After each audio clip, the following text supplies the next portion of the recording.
shacbaan maanta waxay ku soo beegantay iyadoo adduunyadu mushkilado badani ka taagan yihiin oo fitan badi taagan tahay oo dulmi badani uu taagan yahay oo dad badan oo muslimiin ah iyo caalamka xaqdarro iyo dulmi lagu baabi'inayo iyadoo meelo badani dab ka ololayo mashaakil iyo fitno badani jirto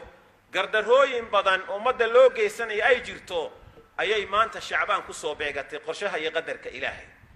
inaynu cibaadada badinno ilaahay barinno in fitanka iyo mashaakilka iyo mixanka rabbi naga samata bixiyo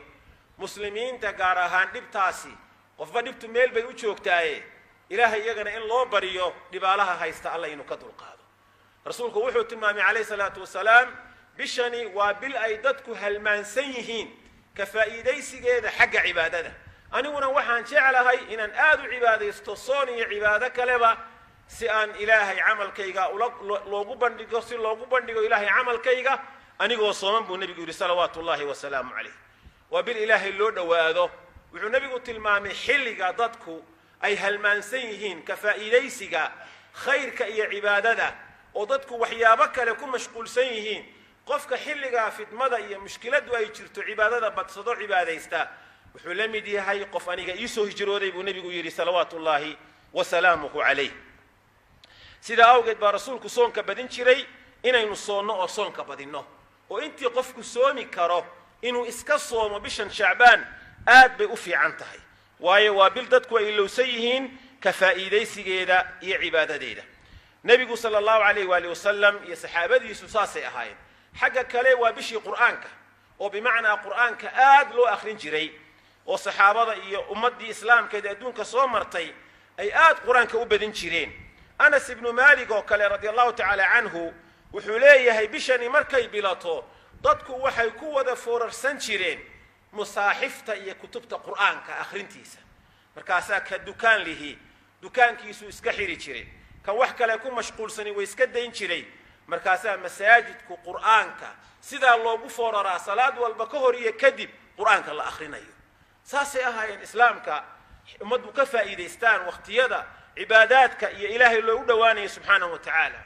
waxaa la rabaa qofku inuu intuu nool yahay maal gashado diiwaankiisa camalka saalixa ah wax badan oo acmaal oo saalixaada uu gashado oo qur'aan akhris leh oo soon leh oo duca leh oo wardi leh si uu ilaahay berito maalinta qiyaamo uu ula kulmo nebi maxamed baa wuxuu leeyahay calayhi salaatu wasalaam waxaan jeclahay anigoo sooman camalkayga ilaahay in loo bandhigo subxaanahu wa tacaala inagu ma jeclin miya inagoo sooman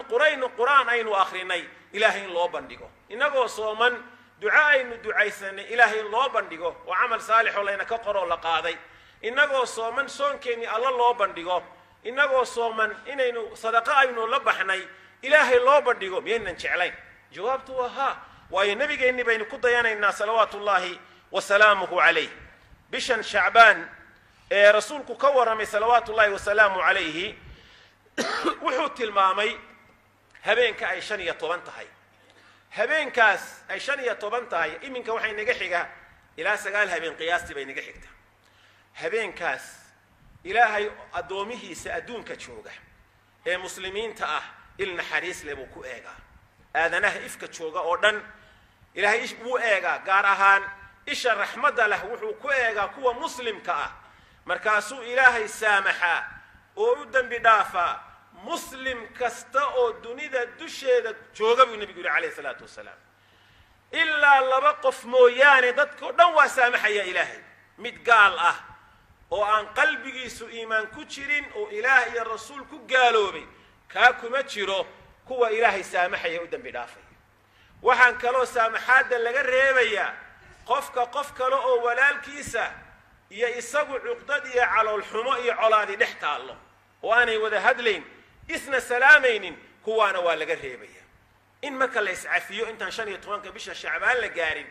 ninkii nin kale walaalkii wax kala tabanayaan in la isa saamaxo la iscafiyo si saamaxaadda ballaaran ee ilaahay subxaanahu wa tacaala inoo fidinayo aynaan uga qadin oo qofka muslimka u helo oo wixii shirki iyo khuraafaada la isaga ilaaliyo soonkeeda 15 wixii ka dambeeya ma soomi karo qof aan soo soomin 15kii hore haddaad maalmo ka soo soontay oo sunna ahaan u soo soontay way kuu furantay hadhow inaad dibna ka soontid laakiin haddaa 15kii hore maalinna aadan ka soomin kama soomi kartid 15ka haddii la dhaafo ma soomi kartid waad iska ilaalinaysaa maalmaha dambe ee 29 ay bishu tahayna ama 30 tahay in la soomo lama ogola waa yoomu shaki oo ramadaanna waa loo filayaa shacbaan aakhirkeedina waa la filayaa maalmaha iyagana lama soomi karo ay bishu aakhirka tahay si rasuulku salawaatullaahi wasalaamu calayhi arrintuu ka digay aan loogu dhicin waxaynu markaas u dardaarmaynaa in bishan qur'aanka aad loo akhriyo zakaday ku beegi jireen ay bixin jireen xitaa haddii bil iyo laba ka harsan tahay way qadimi jireen zakadooda way sii bixin jireen qur'aanka sideen u akhrin jirnay ka badan in loo akhriyo in maxaan ku idhahdaa sunnayaasha iyo la badsado qofkii soon lagu leeyahay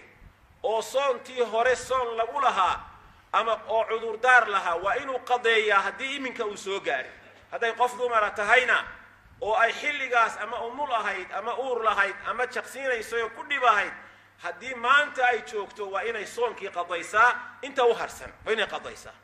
hadduu kaloo qof aan nin raga u yahayna inta lagugu leeyahay soonka qadee ilaahay subxaanahu wa tacaala intaa ramadaanta kale aadan gaadhin oo cibaadadaasi kuu soo gelin iska gud deynka nebigu wuxuu yidhi fadaynullaahi axaqu an yuqdaa ilaahay deynkiisa uu kugu leeyahay ayaa u mudan deyn layska bixiyo layska gudo iska soon oo iska gud qofkii isagu intuu xanuunsaday isagoo buka oo ramadaantii hore xanuunsanayay isagoo aan caafimaad helin xanuunkii u dhintay shacbaantanna isagoo aan soo gaarinba dhintay wax qadaana laguma laha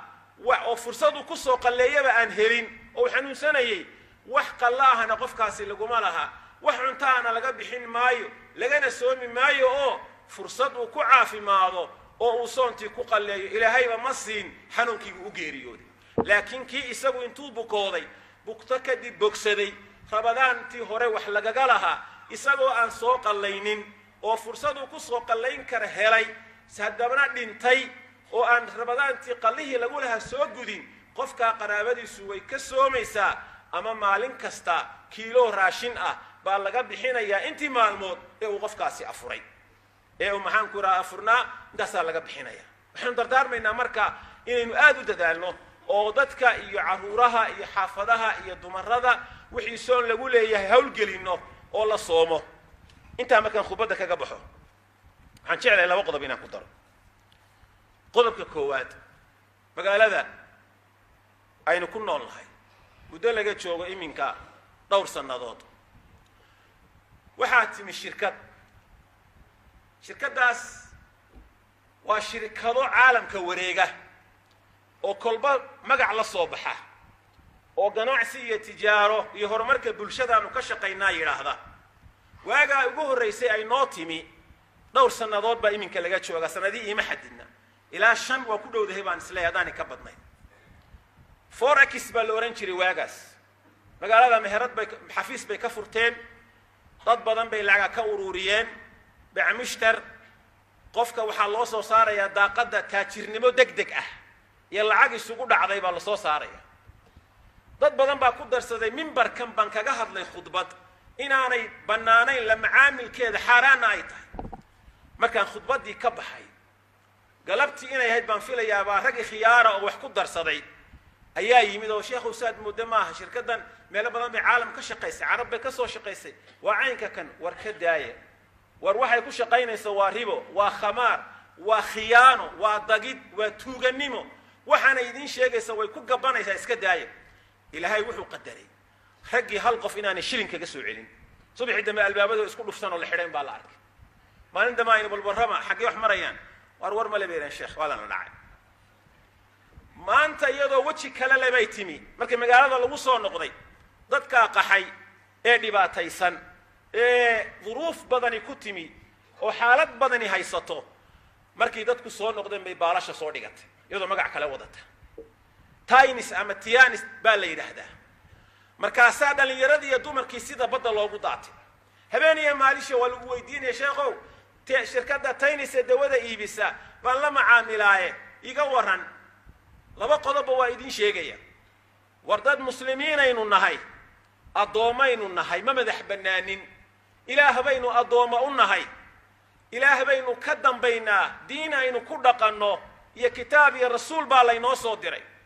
ما بنانا قفنا سيدو دونو إنو أطلاب صدو أصعدو وحي عبادة أما معاملات سمين يسو وإن أدون إذبله وإله كدن بيه ودين تكون دق مياد نقطة انت هذا قلين انت هذا سمين معاملة يا عبادة إسكهبي إله مؤقليهم مشرعيه رسولكم مشيغي دين متى إسكهبي markaad gasho oo ku dhex balbalaarsato ama dhibi kaaga timaado inaad hadhow tiraado shariicadu maxay ka qabtaa waad ku dhex jirtaa shariicadu maxay ka qabtaa maxay waxay tusinaysaa iimaankaagu inuu daciif yahay cabsida ilaahay ay kugu jirtaa inay yar tahay alle inaadan ka dhowrsanayn diinta inaadan ixtiraamayn bay ku tusinaysaa arrintaas dadkan waxaan leenahay alla ka cabsado oo qof kastoo ina ka mid yihi aniga idinla hadlaya idinkaba tallaabo waa inaanu qofku qaadin mucaamalada iyo diinta إلهي شريعتي سيسوق أبندق موياني وقضب ذاتك وحن وذا ذاتك كذا شيء مهرضها أفري ذاتك أبو باقي وحي سينيا لو قضب ويدين كدجيا قضب ككوات بين أبورك علماء أتشيء إنسان ويدين كدجيا ذاتك قارب كورانا يا شيخ بالبان نلوع ونوفط وذي شيخ بالبان لفري سنو ويديني كوا مقاني يكوت شو قبل يكوت انتبه ومصابيضيا ولله كعب صوتك هم مصابيدين بين هالشيء هذا الحاران دون إنسان حاران كلها كسي ترينا قضب كلابات ضدك قلنا حريستو أطرا ماشى ضدكني أدمانك واحترك وباهن وحبان هيسن دباتضو كل عري سو قريا النقدي قريه كدو ما يتشين قد صار الله جداركي كدو ما يبلوكيت كسار الله هذا ديجو ده إنا تقدر ربطه أو شيلين كياري أما عيدي كعاوسي أما يسوروريين أتربطو إنا تكفرتو والله عذرات كقاضيسا كليها كفريسانيا بيركا بالبلايا كوجليسا وضنه نواكوينانيا حتى قلنا حريسان ودودتك مصائب دقدقة الله كوكو فانيا أو شيلين كوكو مغضو إلهي سبحانه وتعالى عقوبات مصائب كوكو كذيا وأن أركي دورنا نقول نول أديكو هوغي أو بأي أو سنئي عذر كقاضي مالك ضدك كقاضي مروحي أورانيان دهبانو كغنعسنا مروحي أورانيان داوانو كغنعسنا عد سو صارتي أو شركة لما يقانو ودن سو صاري لما يقانو عدتك كأيكتا إني واحتريان لما يقانو نيمبا أفرديا قالبا لقولي تشاينيسا أما تليانيا أفرديا نيروبي أما أفريكا marka ugu horeysa waxa lagu leeyahay diiwaan gelinta $1 keen mar waxa lagu leeyahay $20 way diiwaan gelintu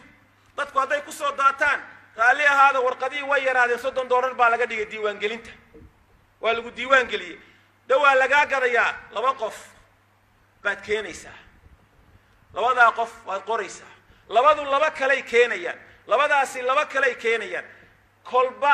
dadka soo bata ayaad ku leedahay khidmadaadu inta qof ee adiga raadkaaga soo raacday qofba uu qof keeno tiradoodaas ayaad ku leedahay waxaan ku raay faa'iidada lagu qiimeynaya hadaa dad keeni weydo faa'iido badan ma lihid bal u fiirso hada halkaas waxa laga gadayo waa xubinnimada oo lacag lagaaga gadayo daawo maaha daawadu waa dabool lagu dhuumanayo markaas la leeyahay caasha la siiyo araxday ka jabtayo waa kul adnaato lama arago awrtay rartaa يوسف بالسيو مكيعنا مانتو كعي بين يا شيخو وحكا تاجر لما أركي مروحة اللي يقول لي قاب حق بدو كله لو بقول يا $10 كين لو وقف فوق كلامي لو بقول يا $10 كين وحلقوسو علينا يا لعق $10 بلقوسو علينا يا شنتا بقول قيبد علينا يسا كوبي يلا بعت سوء ما برتبير وردت كني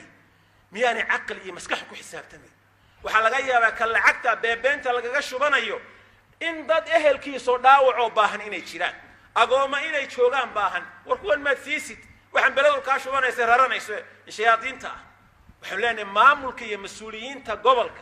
بليسكا إيو حسيلينتو وإني محكمة ساران البابدا كحيران جالكا وطحابان وصوتها قان دادكاس أحرمتاس مدو وإن لقا قبتا واديق ميرتو دادك فليبا ديق كولتشيرو ظالمينا وحاران إخيانا دادك قوة مدة وإن لقى قبطا إلهي هدي كعب سوايان ضدك قاربان آيات القرآن كي حديثك علين دنقد إي حبسك إي محكمة دا علسة ضدك قار كواني وكوي حبسك إي محكمة علين لهيد إله مولالك النقض ويلك النقض دالنك حارانتك السعودة ومدى لو مدى سيو ربنا آتنا في الدنيا حسنة وفي الآخرة حسنة وقنا عذاب النار. ربنا تقبل منا إنك أنت السميع العليم وتب علينا إنك أنت التواب الرحيم.